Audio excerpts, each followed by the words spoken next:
So let us go to the unit 2, theory of attributes. So when compared to the unit 1, it's a small chapter which consists of only 4 to 5 theorems, that's all. I think within 7 or 8 classes we can finish this unit. So let us see what are attributes. Generally, statistics always deals with data. Generally data can be of two types, which is nothing but numerically measured data, which has a numerical measurements or which has units, which doesn't have specific units to measure. Data is of two types. The data, quantitative data means which we can measure numerically. Qualitative data, which we cannot measure numerically, so means which doesn't have specific units to measure. The data which we can measure numerically can give examples like height, weight, rainfall, and income. All those we can measure numerically. So the units which we can measure numerically are called the which we can measure numerically are called the variables, and which we cannot measure numerically are called the attributes. Means quantitative data which we are the variables under study, we use the word called variables. The two variables are heights and weights. Quantitative data which we can measure numerically, often we use the word called variables.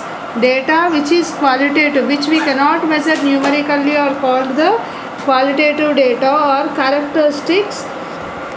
The name which we use is nothing but attributes. Means if I say that the two, what are the examples here? Honesty, beauty,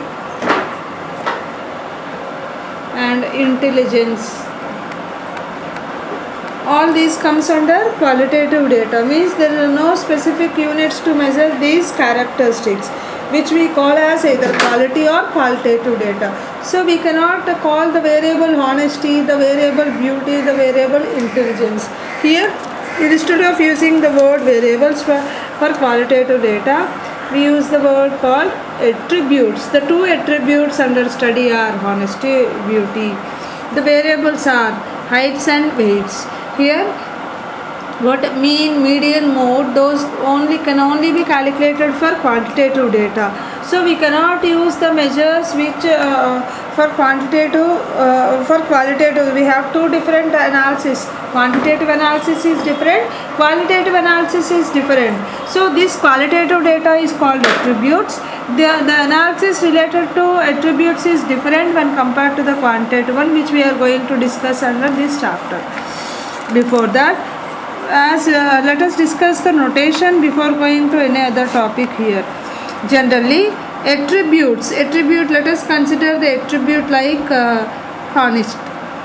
honesty. Is it a qualitative or quantitative? Qualitative one. So we can, if you consider a person, okay, X, he may be a honesty person, he may be honest or he may be dishonest. Means with respect to the particular characteristic or quality, a person consider may be honest or dishonest. So we are going to indicate the attributes with English capital letters like A, B, C, D, so on. And the person you have considered X, he is honest. If I consider another person Y, he may be dishonest. Means for every attribute, it will have two categories, which is called the classes. So here, with respect to the attribute honesty, we have two classes like honest and dishonest. Here, this we consider as the positive class, this we consider as the negative class. Always the positive classes are indicated with English capital letters like A. If I write A, it indicates the person is honest. Corresponding negative letters are written with Greek letters like alpha, beta, gamma, so on. So whenever the notation is very much important. Generally, attributes are called the qualitative data. They cannot be measured numerically. We can classify them, the given persons or articles into the classes depending upon the quality under study. If you consider like a quality like honesty, a person may be classified as honest person or dishonest person. If he is honest, we call that as a positive class of the attribute. If he is dishonest, we call that as a negative class of the attribute. Means with respect to each attribute, we will have a number of classes. Here we have two classes. We call that as a dichotomous population. Di stands for two here. Dichotomous population. Whenever we have more than two classes, we call as manifold classification. So in the first stage we are going to deal with dichotomous only. So what is the notation we are going to see? In general the attributes also indicated with alphabets only. English capital letters are used for positive classes and corresponding alpha, beta, gamma Greek letters are used for the negative classes. So try to understand. I consider the attribute first one honest. Similarly, I consider intelligence, and I considered three attributes. It will have two classes like maybe honest or dishonest,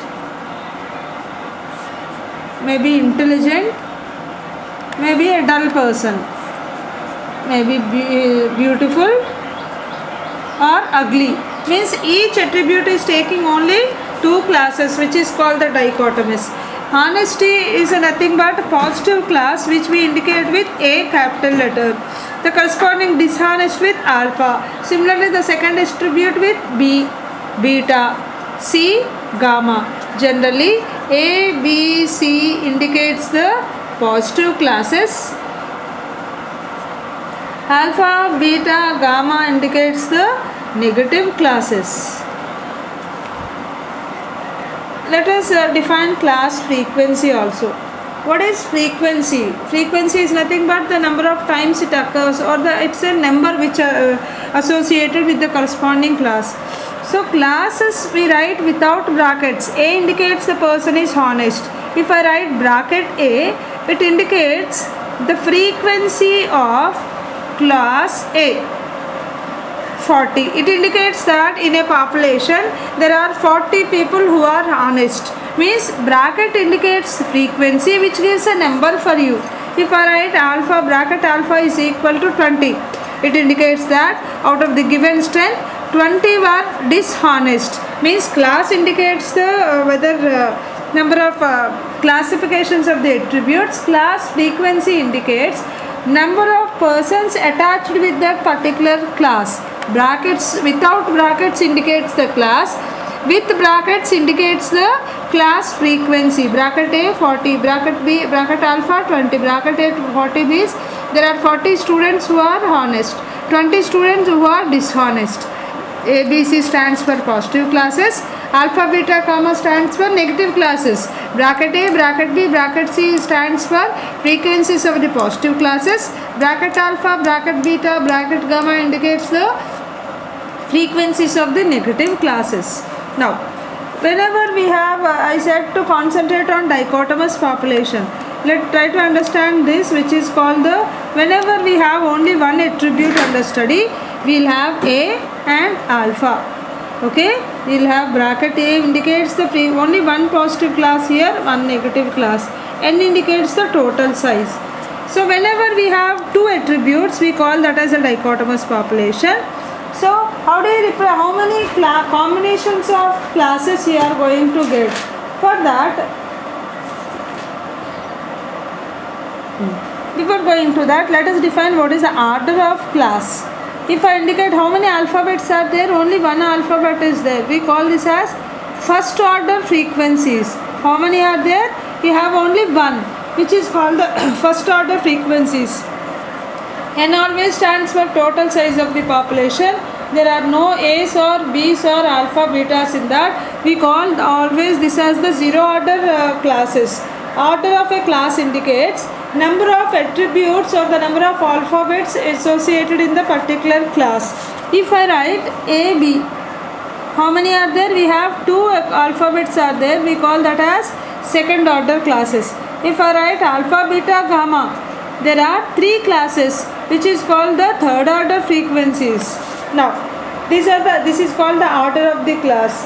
What are positive classes and negative classes? If I write A, beta, we have one positive class and one negative class, which we call that as a negative class. I wrote AB here. Both are positive classes, which is called a positive class. Means the classes or the class frequencies formed by the combination of only positive classes are called the positive classes, and the classes formed by the combination of both positive and negative are called the negative class frequencies. Okay, thank you.